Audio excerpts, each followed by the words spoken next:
നമസ്കാരം. വരിക്കമാലിയിൽ ഭാർഗവൻ പിള്ളയുടെ ഏറ്റവും മൂത്ത അനന്തരവൻ കേശുപിള്ള. മികച്ച രീതിയിൽ പാസ്സായിട്ടും ഇന്റർമീഡിയറ്റിന് ഭാർഗവൻ പിള്ള കേശുപിള്ളയെ തുടർന്നയച്ചില്ല.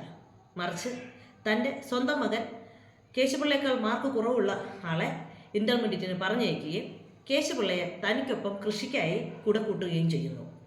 പശുവിൻ്റെ ചാണകത്തിനും മൂത്രത്തിനും ഇടയിൽ കിടന്ന് തൻ്റെ ജീവിതം ദുഷ്കരമാകുമെന്ന് കണ്ടറിഞ്ഞ കേശുപിള്ള വരിക്കമാലിയിൽ തറവാട് വിട്ടിറങ്ങുന്നു. പുറത്തിറങ്ങിയ കേശുപിള്ളയ്ക്ക് പ്രത്യേകിച്ച് പണിയൊന്നും ആരും തന്നെ നൽകിയില്ല. കാരണം ആദ്യ തറവാട്ടിൽ നിന്നാണ് ഇറങ്ങിപ്പോന്നത്. പ്രൗഢഗംഭീരനായ ഭാർഗവൻ പിള്ളയെ ഭയന്ന് ആരും തന്നെ കൂടെ കൂട്ടുവാൻ തയ്യാറായതുമില്ല. കേശുപിള്ള സ്ഥലത്തെ മറ്റൊരു പ്രമാണിയായ കുരിശുമൂട്ടിൽ കൊച്ചൗസേപ്പിനെ ചെന്നു കാണുന്നു. അദ്ദേഹത്തിൻ്റെ കൈവശം വള്ളം ഉണ്ട്. അതിലൊരു വള്ളം അദ്ദേഹം കടമായി ചോദിക്കുന്നു. ആലപ്പുഴ മുഹമ്മ അതിരമ്പുഴ കേന്ദ്രീകരിച്ചുകൊണ്ടുള്ള വള്ളത്തിലെ ചരക്ക് കച്ചവടം നടത്തുകയാണെങ്കിൽ വളരെ ലാഭകരമായ ഒരു കച്ചവടമാകുമെന്നും ആ പണി ചെയ്ത് ഇപ്പോൾ ഒരു വള്ളം കടമായി തരുകയാണെങ്കിൽ പിന്നീട് ഞാനതിൻ്റെ കടം വീട്ടിയെടുത്തു കൊള്ളാമെന്നും അദ്ദേഹം വാക്കു നൽകുന്നു. കേശുപിള്ളയുടെ അവസ്ഥയിൽ ദുഃഖം തോന്നിയ കൊച്ചൗസേപ്പ് അദ്ദേഹത്തിന് ഒരു വള്ളവും ആ വള്ളത്തിൻ്റെ ഊന്നൽക്കാരനായ ചാന്തുപ്പലയൻ്റെ മകൻ കുഞ്ഞാപ്പിയും കൂടെ നൽകുന്നു. കുഞ്ഞാപ്പിയും കേശുപിള്ളയും ചേർന്ന് ആ നാട്ടിലുള്ള മാപ്പിളമാരെയും ചൗവന്മാരെയും പുലേരെയും ക്രിസ്ത്യാനിയും ഒക്കെ പോയി കണ്ട് ഈ കച്ചവടത്തിൻ്റെ സാധ്യതകൾ പറഞ്ഞ് മനസ്സിലാക്കുകയും പതിയെ പതിയെ കച്ചവടത്തിലേക്ക് ഇറങ്ങാനുള്ള തയ്യാറെടുപ്പുകൾ നടത്തുകയും ചെയ്തു. കേശുപിള്ളയുടെ അവസ്ഥ മനസ്സിലാക്കി പലരും അദ്ദേഹവുമൊത്ത് കച്ചവടത്തിൽ പങ്കുചേരുവാനും തയ്യാറായി. അങ്ങനെ പതിയെ പതിയെ കേശുപിള്ള കച്ചവടത്തിൽ പച്ചപിടിച്ച് കയറിക്കൊണ്ടിരുന്നു. ആദ്യമൊക്കെ ചെറിയ ബുദ്ധിമുട്ടുണ്ടായിരുന്നെങ്കിലും പതിയെ പതിയെ കച്ചവടം അഭിവൃദ്ധി പ്രാപിച്ചു തുടങ്ങി.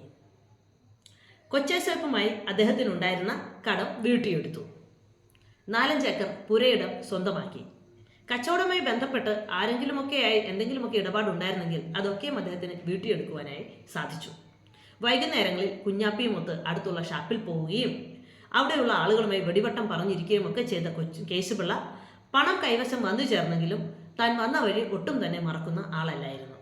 ഇതിനോടകം അടുത്തുണ്ടായിരുന്ന ഒരു പാവപ്പെട്ട കുടുംബത്തിലെ ഒരു നായർ സ്ത്രീയെ വിവാഹം കഴിക്കുകയും ചെയ്തു. കുഞ്ഞാപ്പിയുമായുള്ള ആത്മബന്ധം ഒന്നിനൊന്ന് ശക്തമായി വളർന്നു.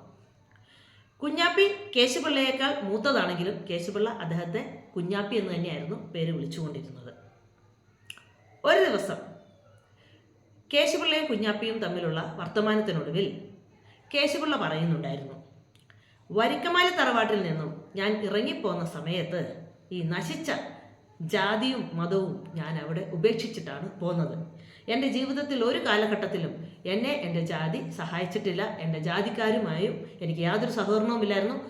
അതുകൊണ്ട് തന്നെ എനിക്ക് എൻ്റെ ജാതിയോ എൻ്റെ സമുദായമോ യാതരത്തിലുള്ള ഒരു സഹായവും തന്നില്ല. ഞാനതിൽ വിശ്വസിക്കുന്നുമില്ല എന്ന് പറഞ്ഞു.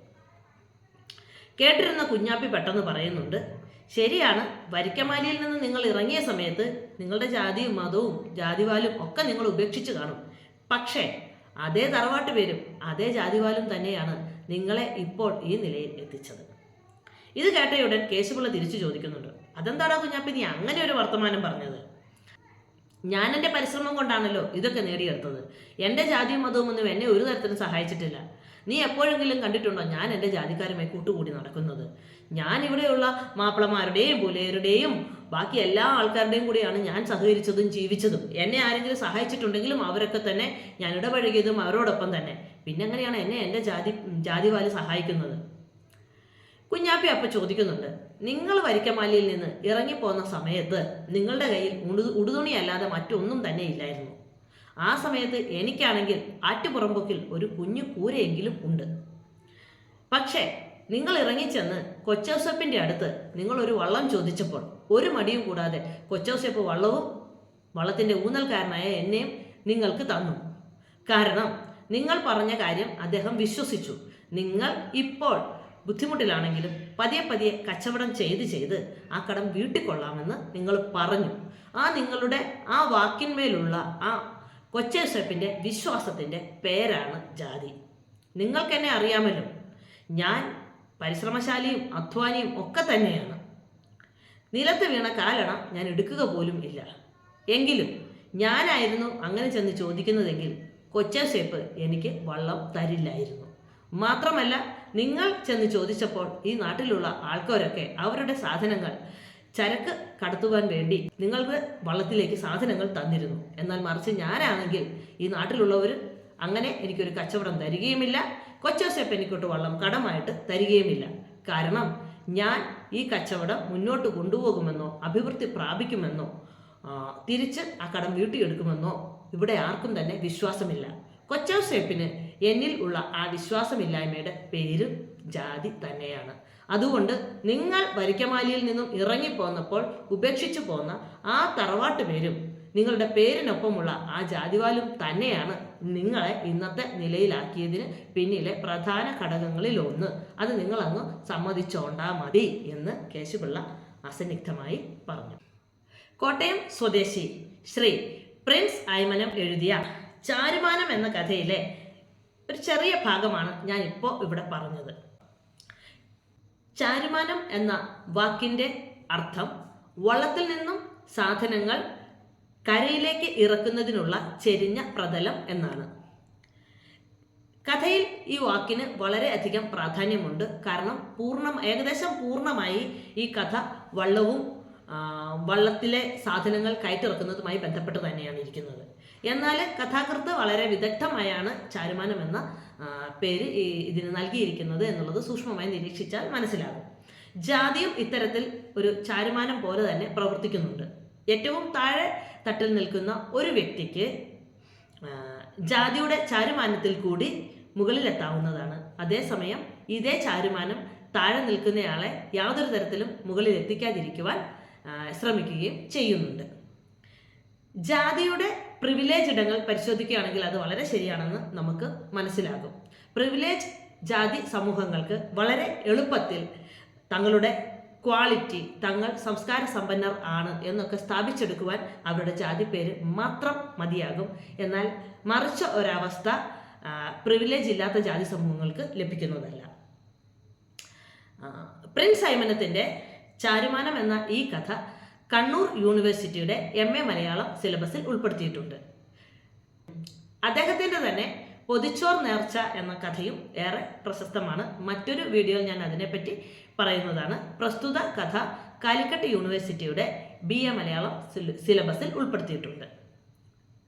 അജു നാരായണൻ ഈ അടുത്ത് എഴുതിയ ആറാമത്തെ വിരൽ എന്ന നാടകത്തിൻ്റെ പ്രചോദനം പ്രിൻസിൻ്റെ ചാരുമാനം എന്ന കഥയിൽ നിന്നായിരുന്നു. ഈ കടന്നു വരുന്ന ഇറ്റ് ഫോക്കിലേക്ക് പ്രസ്തുത നാടകം തിരഞ്ഞെടുക്കപ്പെട്ടിട്ടുമുണ്ട്. ചാരുമാനം എന്ന കഥ വന്നതിന് ശേഷം പലപ്പോഴും ജാതിയുടെ ഇൻട്രിക്കേറ്റ് നെറ്റ്വർക്കിനെ പറ്റി എനിക്ക് പറയേണ്ടി വന്നപ്പോഴൊക്കെ ഞാൻ ഈ കഥ കൂടി ചേർത്ത് പറയാറുണ്ട്. പലപ്പോഴും പല അക്കാഡമിക് തിയറികൾക്കും അപ്പുറത്തേക്ക് ചാരുമാനം എന്ന കഥ പറയുമ്പോൾ തന്നെ ആളുകളിലേക്ക് ഇതിൻ്റെ കൃത്യമായ എത്തരത്തിലാണ് ജാതി പ്രിവിലേജ് ഇടങ്ങൾ വർക്ക് ചെയ്യുന്നത് എന്നത് പറഞ്ഞ് മനസ്സിലാക്കുവാൻ എനിക്ക് ചാരുമാനം എന്ന കഥ വളരെ സഹായകമായിട്ടുണ്ട്. ഈ അടുത്ത് ഗൗതം മേനോൻ്റെ ഒരു പ്രസ്താവന ഏറെ വിവാദമായത് നിങ്ങളൊക്കെ ശ്രദ്ധിച്ചു കാണുമല്ലോ.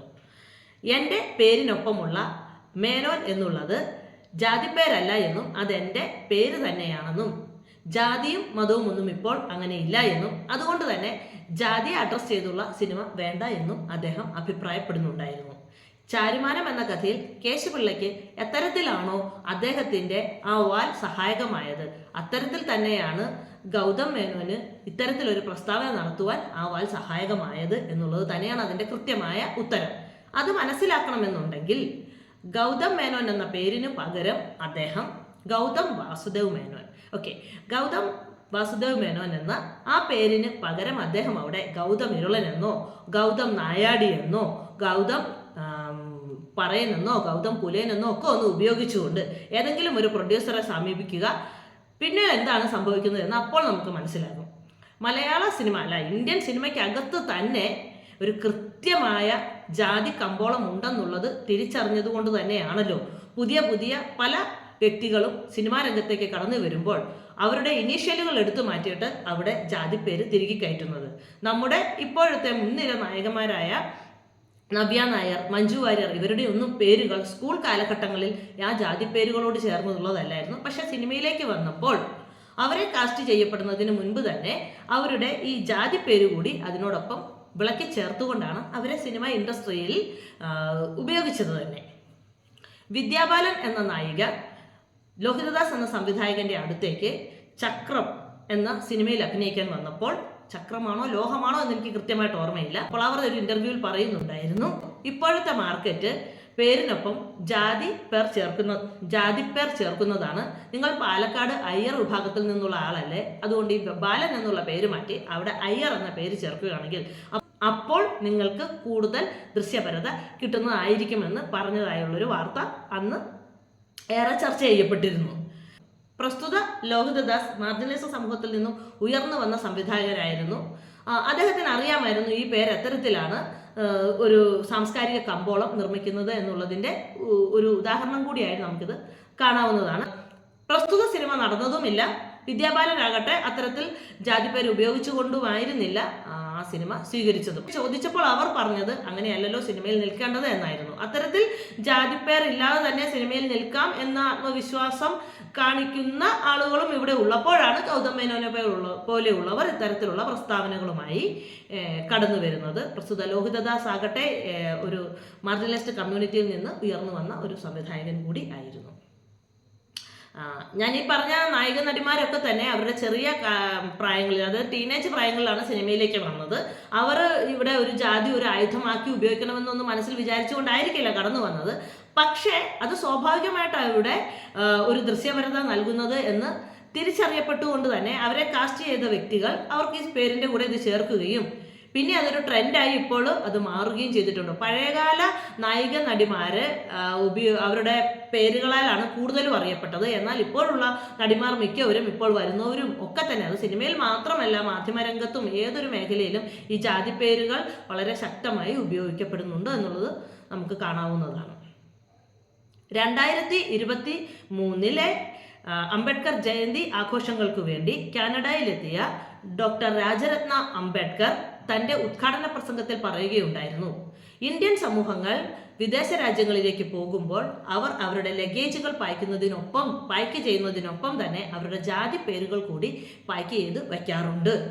കാരണം അവർ അവിടെ എത്തുന്നതിന് മുൻപ് തന്നെ അവിടെ കൃത്യമായി അവർക്കൊരു സ്പേസ് ഉറപ്പിച്ചു കൊടുക്കുവാൻ ആ ജാതി പേരുകൾ സഹായകം ആകും എന്നുള്ളത്. നമുക്ക് നമ്മുടെ ചുറ്റിലും നോക്കുമ്പോൾ ഇത്തരത്തിലുള്ള നിരവധി ജാതി പ്രിവിലേജ് ഇടങ്ങൾ കാണാവുന്നതാണ്. കൃത്യമായും ഇവയൊക്കെ തന്നെ ഒരു ഫിക്സഡ് ഡെപ്പോസിറ്റുകൾ തന്നെയാണ്. ആ ജാതി വാലുകൾ ഉപയോഗിക്കുന്ന വ്യക്തികൾ അതിനെ നോർമലൈസ് ചെയ്ത് പറയുന്നത് എന്തുകൊണ്ടെന്നാൽ അവർ എപ്പോഴും സേഫ് സോണിലാണ്. അവർക്ക് ഒരു സ്ഥലത്തു നിന്നും എങ്ങു നിന്നും അവർ ആ ജാതിപ്പേർ ഉള്ളത് കൊണ്ട് തന്നെ റദ്ദ് ചെയ്യപ്പെടുന്നില്ല. അത്തരത്തിലുള്ള ഒരു സേഫ് സോൺ ഇല്ലാത്ത മനുഷ്യർ മിക്കപ്പോഴും ഡേഞ്ചർ സോണിൽ തന്നെയാണുള്ളത്. അവർക്കാണ് എങ്ങനെയാണ് ഇതിൻ്റെ ഇൻട്രിക്കേറ്റ് നെറ്റ്വർക്ക് നടക്കുന്നത് എന്നുള്ളത് വളരെ ക്ലാരിറ്റിയോടെ പറയുവാൻ സാധിക്കുന്നത്. ജാതി വാലുകളിൽ അഭിരമിക്കുന്ന വ്യക്തികൾ ഇപ്പോൾ എവിടെയാണ് ജാതി എന്ന് ചോദിക്കുമ്പോൾ അവരുടെ പേരിൻ്റെ അറ്റത്ത് കെട്ടിത്തൂക്കിയിരിക്കുന്നത് ഏതെങ്കിലും ചരിത്ര സ്മാരകത്തിൻ്റെ പേരാണോ എന്നുകൂടി ചിന്തിക്കേണ്ടതാണ്. ജാതിയുടെ പ്രിവിലേജ് സേഫ് സോണുകളാകുന്ന ഫിക്സഡ് ഡെപ്പോസിറ്റുകൾ ദീർഘകാലം ഉപയോഗിക്കുകയും തലമുറകളിലേക്ക് കൈമാറ്റം ചെയ്യപ്പെടുകയും ചെയ്യുന്ന മനുഷ്യർക്ക് അതിൻ്റെ വിപത്ത് എന്താണെന്ന് മനസ്സിലാകുന്നില്ല. അവർക്ക് അത് നൽകുന്ന സേഫ് സോണുകൾ ഉള്ളത് കൊണ്ട് തന്നെ ജാതിയെ കൃത്യമായി അവർക്ക് നോർമലൈസ് ചെയ്യുവാൻ സാധിക്കുന്നു. അതുകൊണ്ട് ഈ ജാതി പ്രിവിലേജിടങ്ങൾ ഇല്ലാത്ത മനുഷ്യർ പറയുന്ന ഭാഷ അവർക്ക് എപ്പോഴും അജ്ഞാതമായിരിക്കും. ജാതിയുടെ ഇത്തരം പ്രിവിലേജ് ഇടങ്ങളെ പറ്റി കുറച്ച് ക്ലാരിറ്റിയോടെ മനസ്സിലാക്കുവാൻ വേണ്ടിയാണ് ഞാൻ പ്രിൻസ് സൈമനത്തിൻ്റെ ചാരുമാനം എന്ന കഥയെപ്പറ്റി പറഞ്ഞത്. പ്രിൻസ് സൈമനം കഥാകൃത്ത് മാത്രമല്ല, അദ്ദേഹം കവി കൂടിയാണ്. ചാരുമാനം എന്ന കഥ നിങ്ങൾക്ക് താല്പര്യമുണ്ടെങ്കിൽ വായിക്കുവാൻ ശ്രമിക്കുക. പലപ്പോഴും ജാതിയുടെ അതിസങ്കീർണമായ വിഷയങ്ങളിൽ കൂടി നമ്മൾ കടന്നു പോകുമ്പോൾ വളരെ എളുപ്പം എത്തരത്തിലാണ് നമ്മളെ ജാതി സഹായിക്കുന്നത് എന്ന് പറഞ്ഞ് മനസ്സിലാക്കുവാനായി വളരെ എളുപ്പത്തിൽ സാധിക്കുന്ന കഥകളിൽ ഒന്നാണ് ചാരുമാനം എന്ന ഈ കഥ എഴുതിയ പ്രിൻസ് സൈമനം. കൂടുതൽ നല്ല കഥകളുമായി നമ്മൾക്ക് മുമ്പിൽ എത്തട്ടെ എന്ന് പറഞ്ഞുകൊണ്ട് തൽക്കാലം നിർത്തുന്നു. Thank you.